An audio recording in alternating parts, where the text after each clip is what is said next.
What we also need to understand is that despite of all that efforts the organizations take, be it marketing research or investing huge amount of money in research and development, all this is to ensure that the product what they develop is widely accepted and customer without any hesitation accepts the product, likes the products, and most importantly feels satisfied with the product.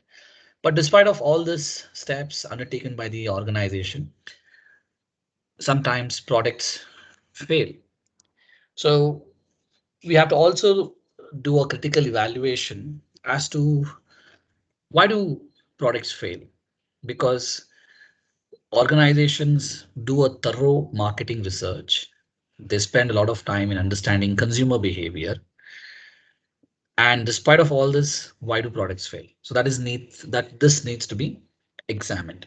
I'm quite sure you are able to recover some of the flops, so-called the flops or the failures, right? When you just reflect upon, close your eyes and think of products that have failed in the market, definitely you would be able to recollect a lot of them. So let me just share you some of the examples of the products which did terribly fail in the market. So I would like to start with Microsoft, right? So Microsoft has had a very successful time in the technology market, becoming one of the biggest firm on the planet in the process. However, for all the hits, uh, there has also been plenty of flops along the way. And one of the biggest flops for Microsoft was Windows Mobile. So I don't know how many of you still remember Windows Mobile phone.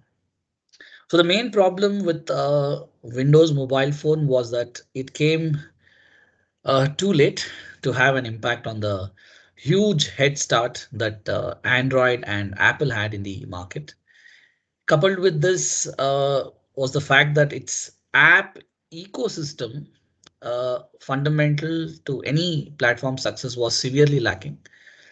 So unlike your Android and Apple, where they have big ecosystem of apps on their whether it is their uh, Apple Play Store or Play Store or Apple Store, right? You have the app in which you can download all these applications, be it games, productivity apps, music, entertainment.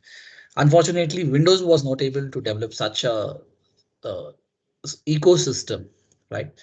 And that was lacking. And since they were not able to have a very success, even though they had Windows Store, but it was not as successful as your Play Store.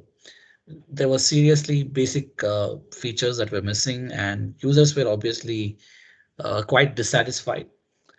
And at one point in time, Nokia also acquired, Microsoft also acquired Nokia, right? But unfortunately, that did not help. So that was the problem with the Windows Phone. The interface, the ecosystem was terribly bad. So reason number one. Reason number two, the competitors had much better offering. So these are the two reasons that led to the demise of Windows Phone.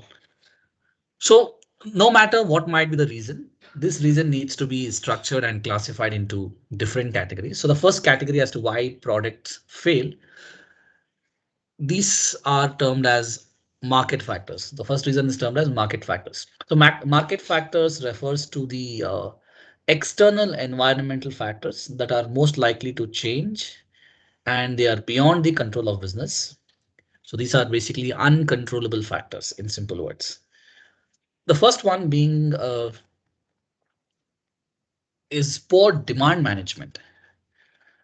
So what is this so-called demand management? So when a particular product has a certain demand, one of the reason why demand management is important, because once you create a successful product and the product has unique features, the product has new exciting design, so the product is well received in the market. Unfortunately, there's so much of demand that you are not able to meet the demand. So what will happen when you're not able to meet demand? Again, people would definitely get frustrated. So that's one of the reason, right? That if you're not able to meet the demand or if you're not able to keep up the consistent demand also, there might be financial losses. So variations in the volume of estimated demand and actual demand can lead to critical problems. Both under and overestimating demand can be devastating. So when a marketer introduces a product, it undertakes marketing and sales campaign to create the demand. But if the marketers isn't ready to deliver the amount of product that market demands, the other competitors can steal sales the firm might otherwise have captured. So that's as simple it is. So I'm launching a very, let's say, a new smartphone which has like 200 megapixel camera. It has this very sleek design. This world's lightest smartphone. It has the best battery. It has the best hardware configuration, right? It's like a flagship phone, and the pricing is also quite good. All the reviewers on YouTube have given very good rating. Uh, right, critics have given very good rating. The phone is in huge demand. Now the problem is I'm not able to supply it. So what will happen? This will give ample time to my competitor to replicate what I've developed, to copy what I've developed. And by the time I could develop the capacity to meet the demand by expanding my factory operations, another competitor will copy the technology and immediately he will also launch the products. So what will happen is all that excitement what I created with the help of research and development, with the help of sales and marketing campaign gets diluted because I'm not able to meet the demand. So that's the reason I said both overestimating and underestimating demand both can be very dangerous. This is the first reason why most of the products fail. One of the example for this is Maruti Suzuki's inability to deliver the new Swift in sufficient number made Hyundai i20 more readily accepted in the markets. So when Maruti Suzuki Swift was launched, obviously the car was a sensational hit and people were rushing to Maruti outlets, Suzuki outlets to book the cars. But Maruti did not have the potential to manufacture that many number of cars.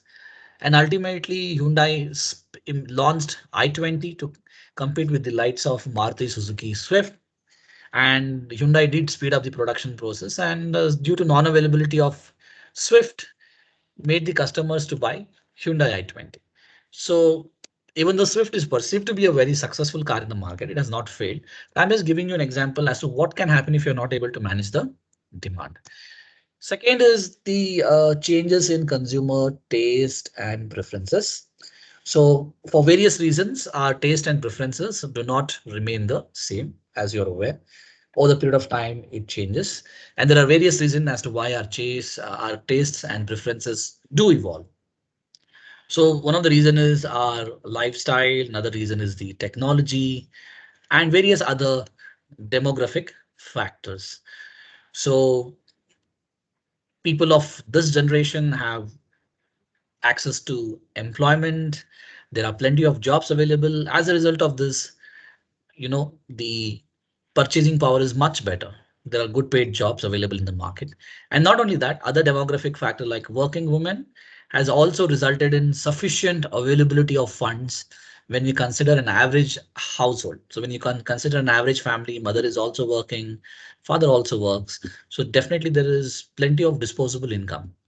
So in olden days, probably you can ask your parents, they used to prefer their first car as a small hatchback, preferably a Maruti 800. So that would be the first car that would be transition from a scooter or a bike to a four-wheeler. Because those days, obviously, the employment opportunities were less and the purchasing power was also not that great.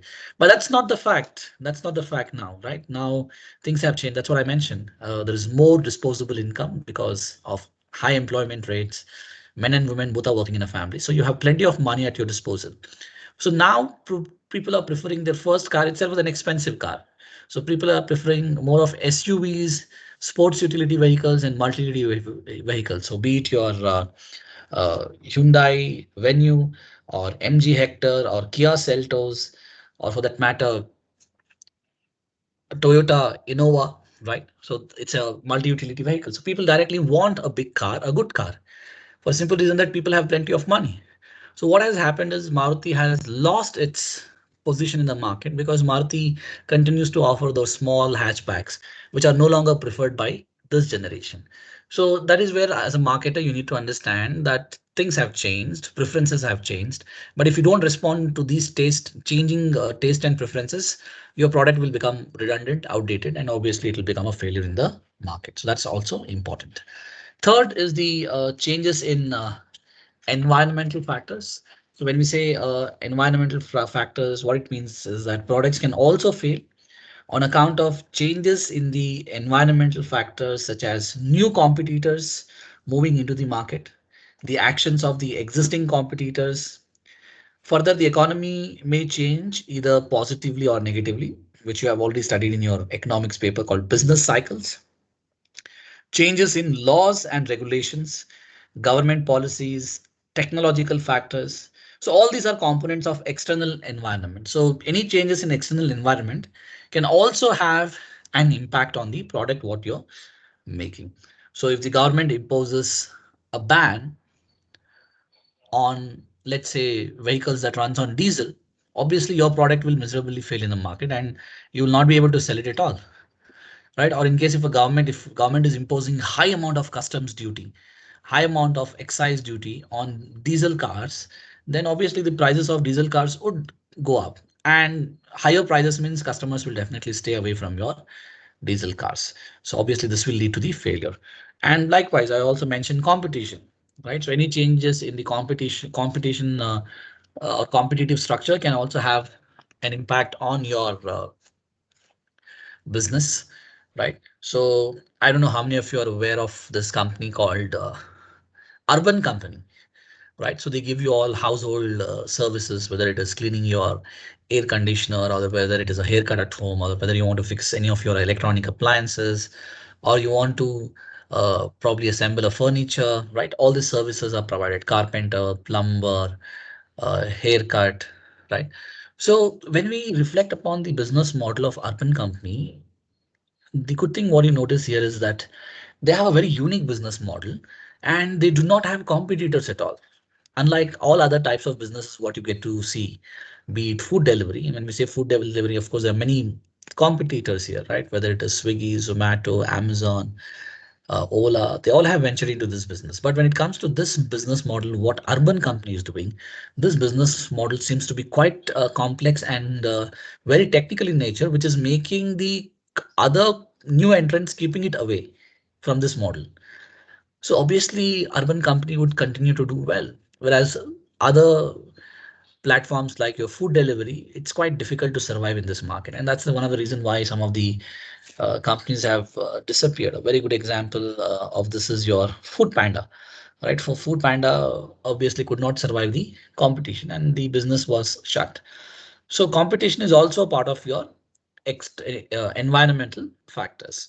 Then comes the most important element of any business, that's profitability. So in case the product which you have developed is not profitable, it's not earning you the desired profits, then there's no point in continuing with that product. That product has to be closed down. So these are your market factors. And by and large, all these cannot be controlled. They're uncontrollable. Then comes your product factors. Product factors indicates the way a product is designed, its main features, and the overall product concept selection.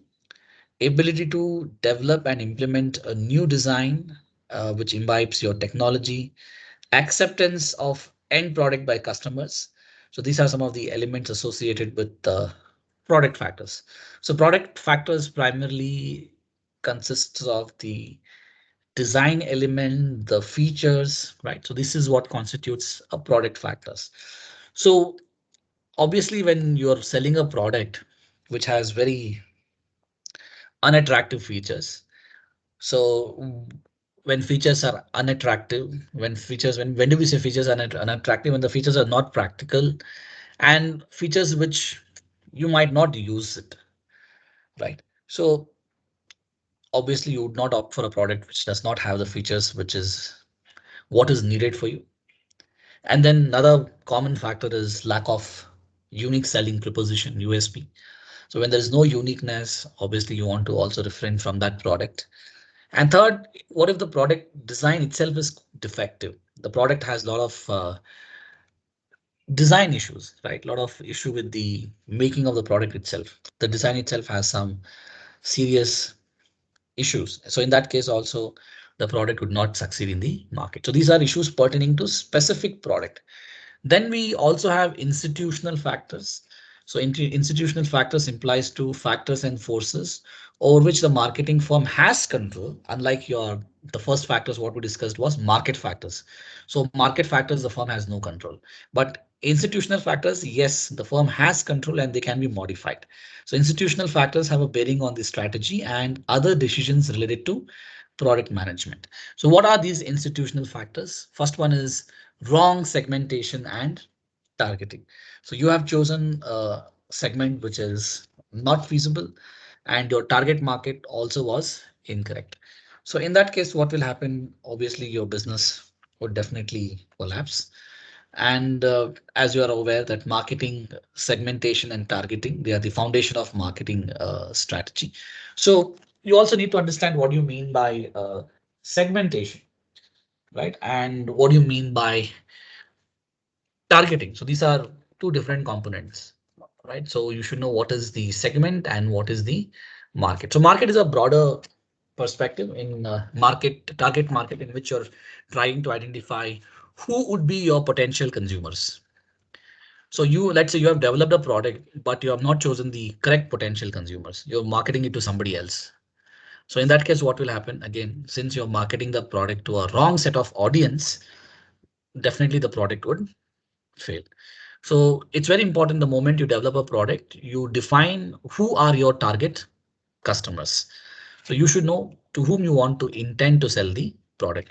But unfortunately, if that goes wrong, then obviously the entire strategy fails because you have chosen the wrong customers and therefore the product would not appeal to them and eventually your product will fail. So let me give you an example. Let's take news as a segment. So news is a segment. OK, so in news, again, you have various segments. You have English news channels. You have most of the news channels are based on languages, right? Uh, but let's talk about creating a new segment, something which News9 in Bangalore did. So News9 is an English news channel in Bangalore, but this English news channels, unlike all other your national news channels, does not focuses on the national events and international events. So this is a news channel that was exclusively crafted to present the local news in English language, because the the target audience is very clear. Who are the target audience? The target audience are non-Kannada speaking population who is living in Bangalore. And since Bangalore being a cosmopolitan city, obviously you have so many people from other states who are living here and they don't know Kannada. So obviously there was a gap that these people also want to know what is happening in Bangalore, but the news channel is in Kannada. So therefore what News9 did is that News9 carefully chose the right segment and then the right target audience. So it is a success story, right? But there might sometimes it can be opposite, choosing a wrong segment or choosing a wrong target customer. So both can lead to disaster. So it's a strategy which can be controlled. It is within the control of the organization. It's not like it's uncontrollable. So that's the reason it's called institutional factor. Then comes your weak positioning strategy. Now, when we say positioning, it basically means how do you want your customers to identify your product as? So how have you positioned yourself in the minds of the customers? So that is what is called as a positioning strategy.